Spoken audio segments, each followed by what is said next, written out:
Hey gentlefolk, my name is Malte Krug. Welcome back to another episode of All About Keys.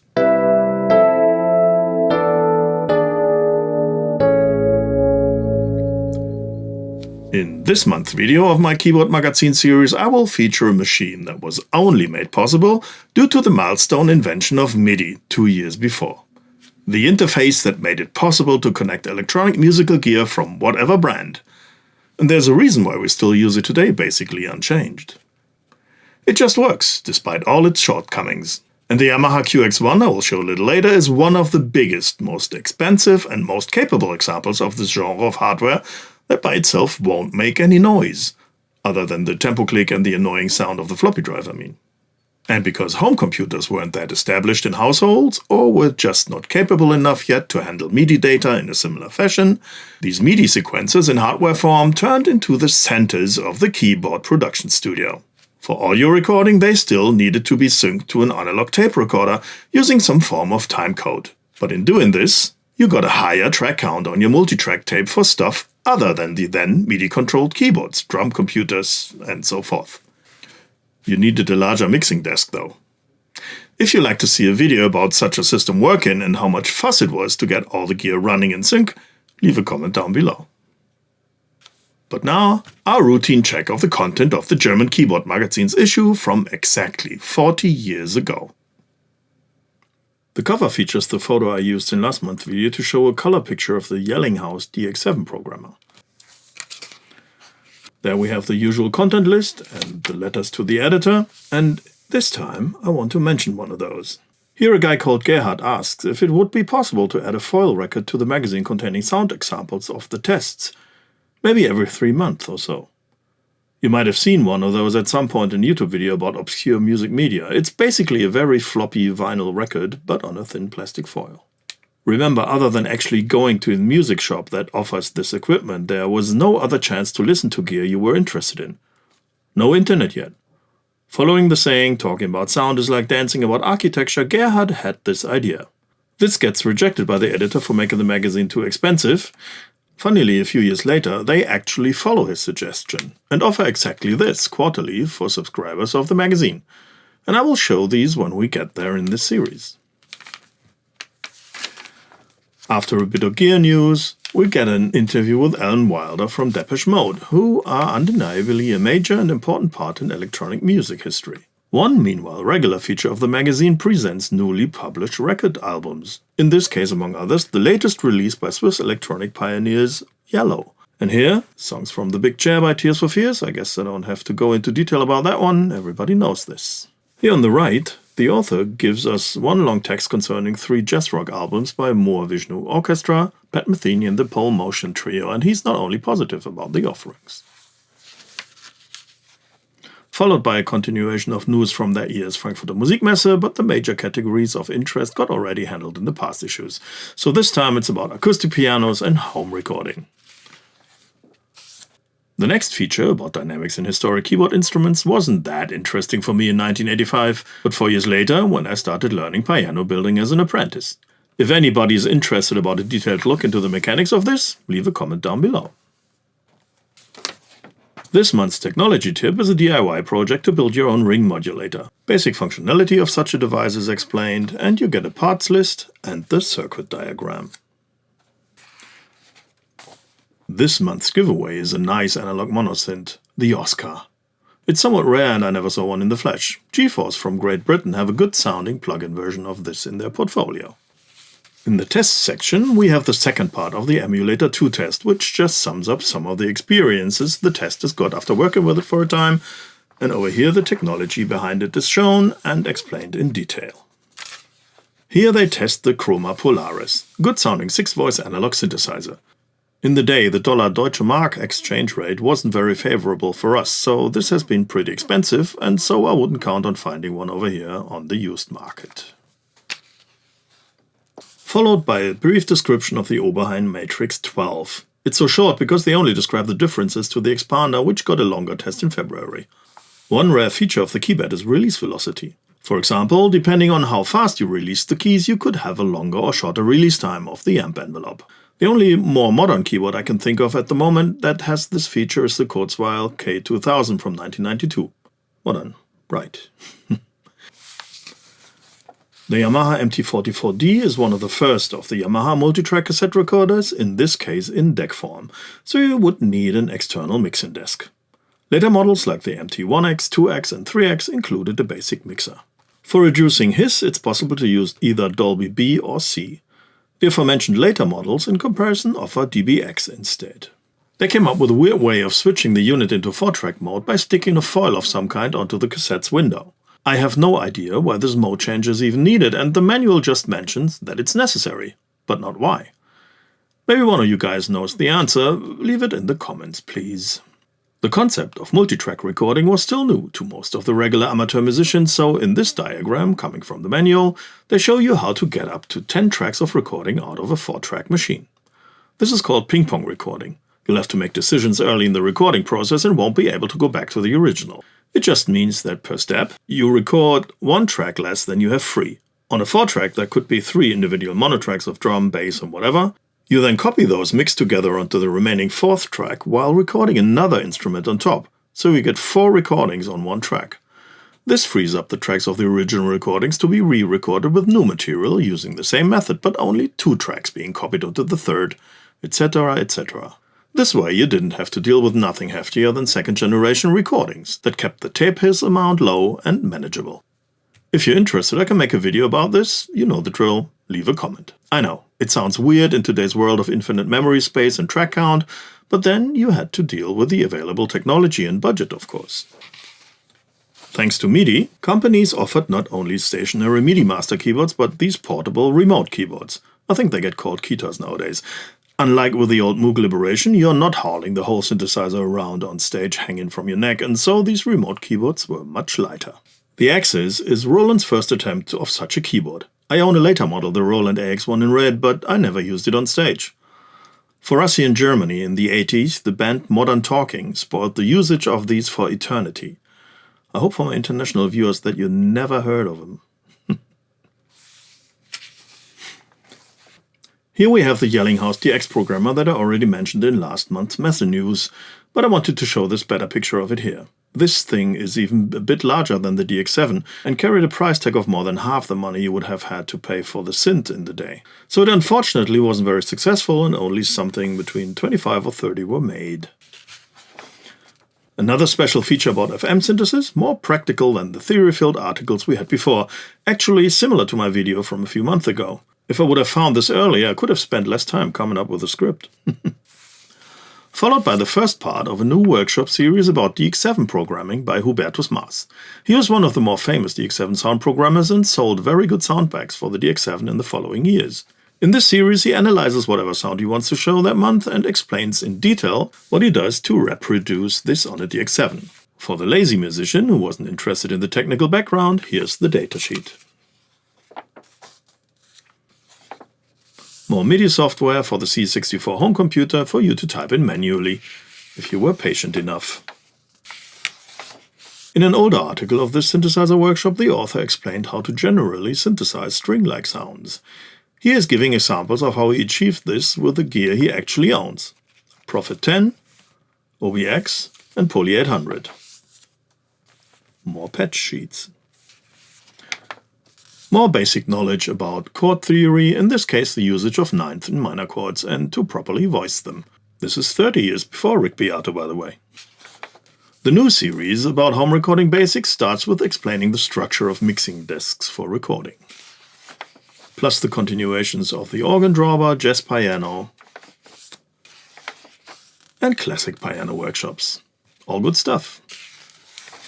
And half a page of small ads, the flea market. In later years, this is the section I checked out first after I became a subscriber of this magazine. Being a subscriber gave you a head start for a few days to readers that bought the magazine at the shop. I got a few bargains that way. But now for the unit I will feature this time, the Yamaha QX1. And here you have it, the Yamaha QX1 hardware sequencer. And what I have set up here is one of the larger systems Yamaha suggests in the manual of the TX816. Of course they want you to stay true to the brand. The DX7's MIDI out is connected to the MIDI in of the QX1 because we want to record our playing into the QX1, of course. The MIDI through of the sequencer is connected to the common MIDI in of the TX. So when we like to play one of the FM modules directly without having the QX1 interfering, we just switch that module to receive on the common MIDI in. The QX1 sports 8 MIDI outs. They are connected to the individual MIDI ins of the 8 modules of the TX816, so each can be addressed independently. For better drum sounds and a less boring click, we will use the Yamaha RX11. For more info about that machine, check out this video. The MIDI through of the TX816 module number 8 is connected to the RX11's MIDI in, so it can receive MIDI clock from the QX1 for proper synchronization of the two machines. For that, the RX needs to be in MIDI sync mode, of course. No need to switch on the transmission of MIDI clock in the QX1, it does it all the time. The TX's and the RX's audio outputs are connected to a mixing desk, and I will add reverb for some nicer ambience. For proper recordings, I would connect all the individual audio outputs of the RX11 to the recorder to maintain full control of the sound of each individual drum instrument. But today I'm just using the stereo output. So other than the reverb, what you will hear at first is all the sounds coming straight from the machines. But now for the QX1. As you can see, it's a pretty massive machine, and the display is background illuminated and larger than on the original DX7 from the same era. The main mass storage device is this floppy drive, which for transport contains this cardboard piece, and without a floppy inserted, this machine won't work. You would need one of these. If you look at this, now you know why they are called floppy disks. Push it in and lock it. So let's switch it on.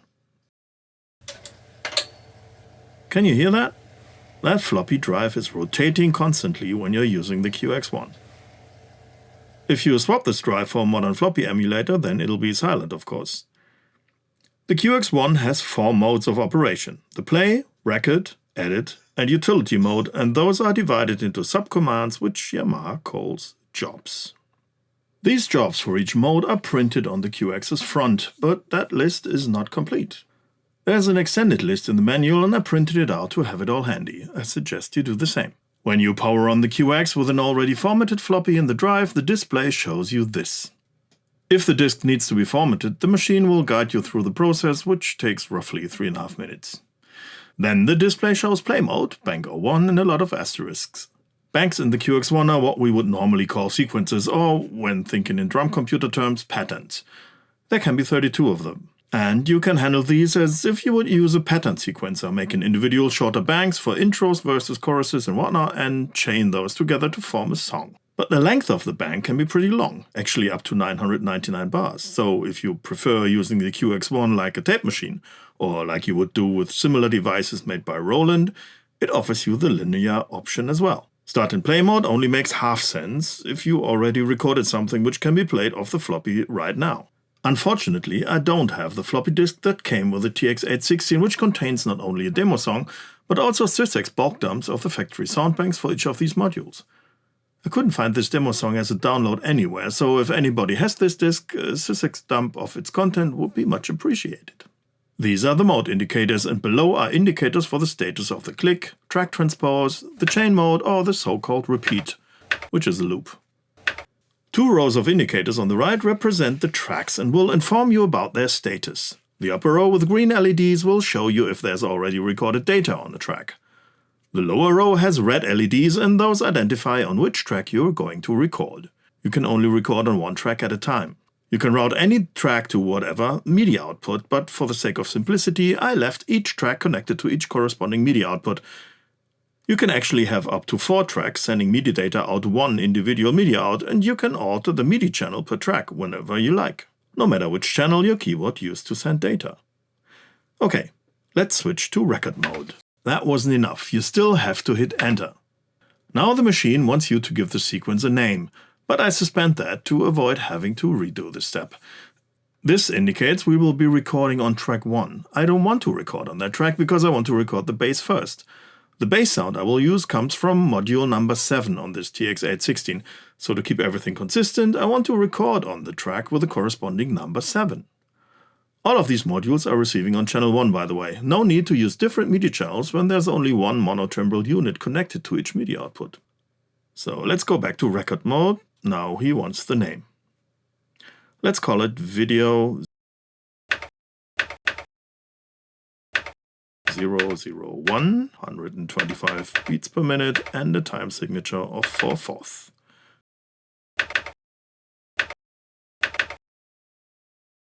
Enter, and now we're ready to record. To switch to a different track to record on, we go to job command number 2 in record mode.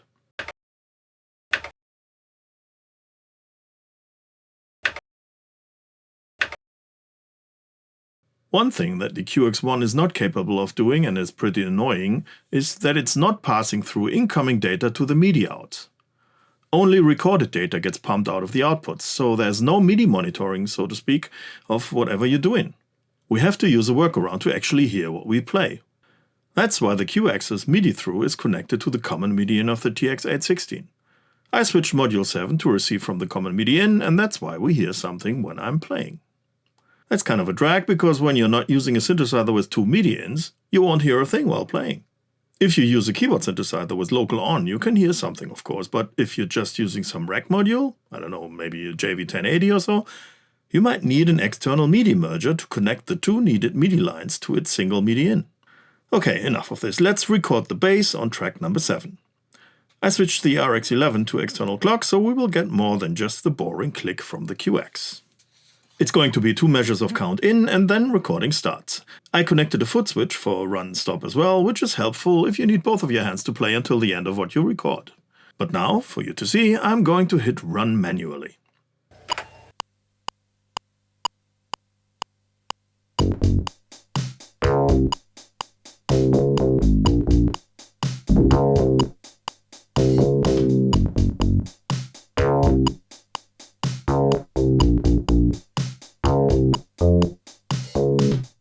So, if you're tempted to use these transport arrow buttons to go back to the beginning for listening to what you just played, don't. You would erase everything you just recorded. This is not a bug, it's a feature. If you messed up your last take, you just go back to the beginning, hit run again, and you would just record the same thing again, without the need of manually erasing the earlier take. The double arrows will bring you straight to the beginning or the end. The single arrow buttons just do single measure jumps, so you could erase partially if you only messed up the end. I think this recording was okay, so no redo needed. But for listening back, surprise, you have to go to play mode. Executing now. That's a display we're going to see a lot, and it makes you wait. This isn't enough to switch modes, you have to hit enter as well for more. Executing now. Now we should be able to listen to track number 7 in sync with the drum pattern, but only if I switch module number 7's reception port back to the individual MIDI in. Switching the click off.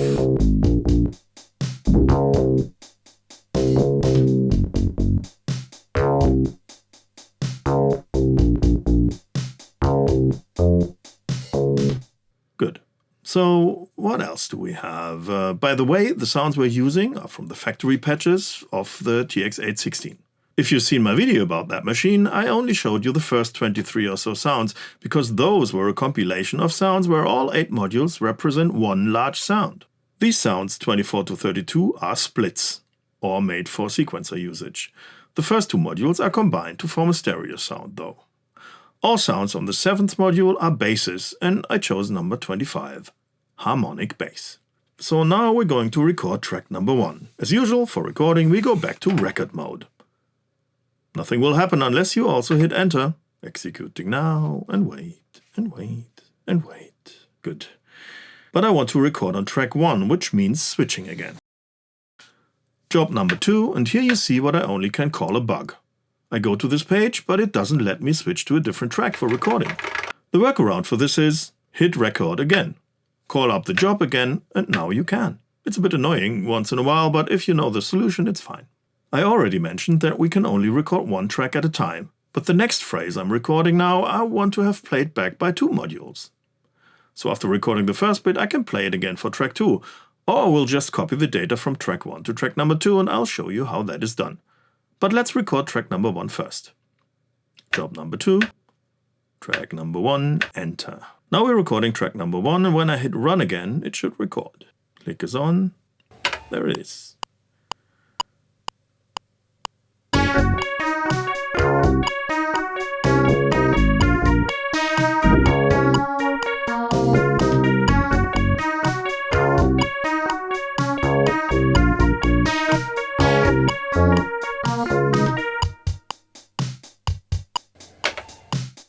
If I go back again, I would delete it, and I want to. So let's see.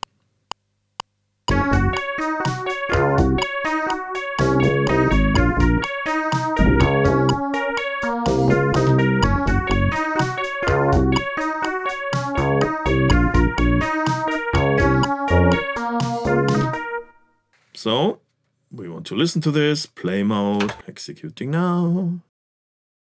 Enter, more executing now. It's right into disk, I guess. By the way, if you're in edit mode's basic display, you get this. You can go through the track's data step by step and alter it, delete, insert whatever you like. Alter velocity of a note or insert a program change for switching to a different sound at a certain point of the track. No problem. All this functionality makes this machine pretty flexible and versatile, and not a lot of machines of the day offered this vast array of possibilities. I won't go too detail-y because I rather play than edit on a tiny display, so back to play mode. Not to forget to hit enter again.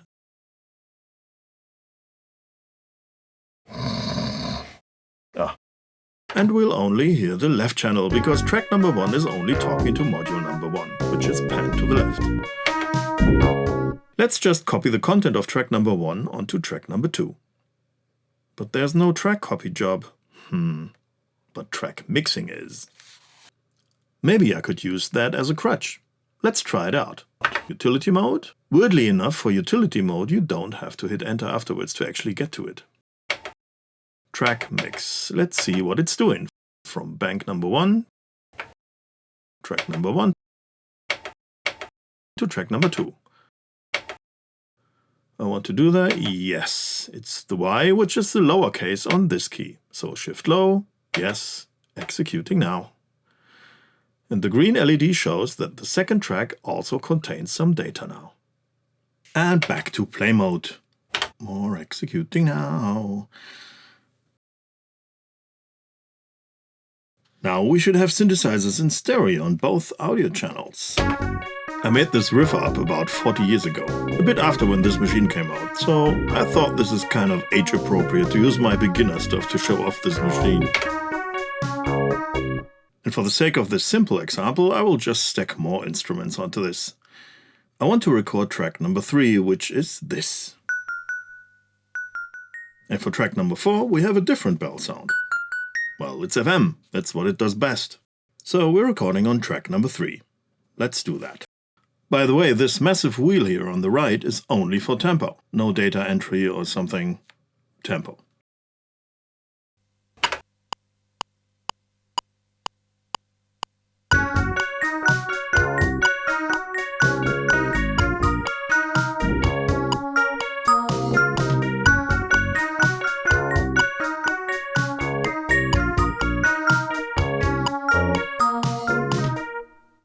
I guess we don't have to listen to it for now. Job number 2.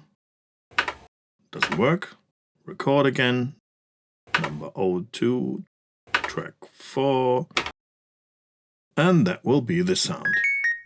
A different bell.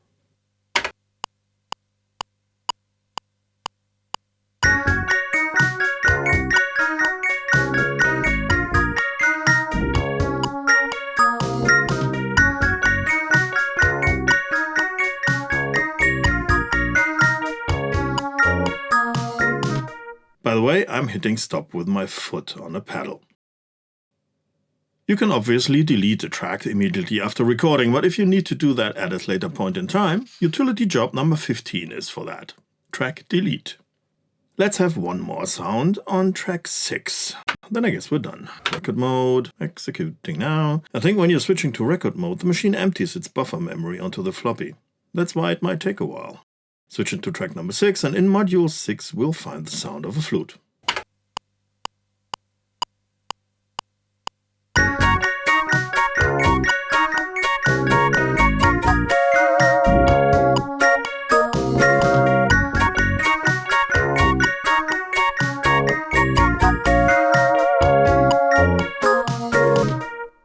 As you can see, while recording I always had to stop the machine to be able to switch to a different track. And on playback it's not possible to mute tracks on the go.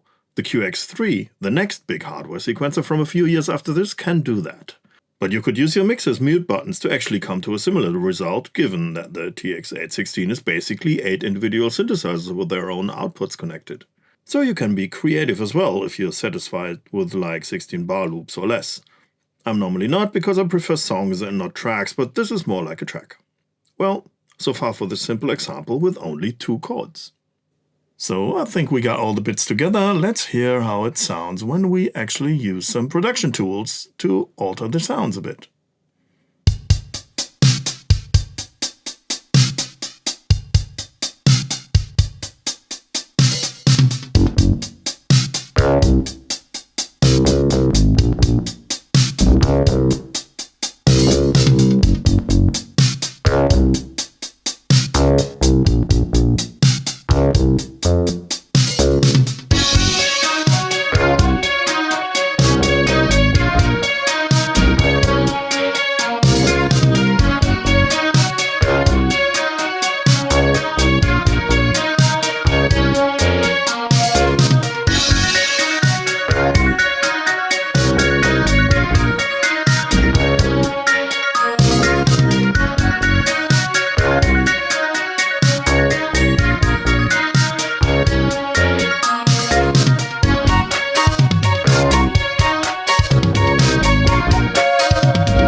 As you could see, things got a little more convenient since then, now that you could do everything what this pile of gear does inside a modern, regular laptop computer. And we haven't even talked about how to record audio in sync to what we did today. But it has something very soothing to it to use old hardware. Touching real buttons and coming up with problem-solving solutions on the go that kept you on your toes and creative. We always tried to extend the gear we were using over its limits because we couldn't afford just to buy the new, better thing every time we hit a wall. Also, depending if the next better thing even existed yet. Okay, it takes a lot more time, space, cables and patience just to set things up, but normally you just have to do that once. All these obstacles help to make you think out of the box and learn more interesting things, even if it didn't have directly something to do with the creative process. How do I get rid of hum, or avoid too much tape hiss?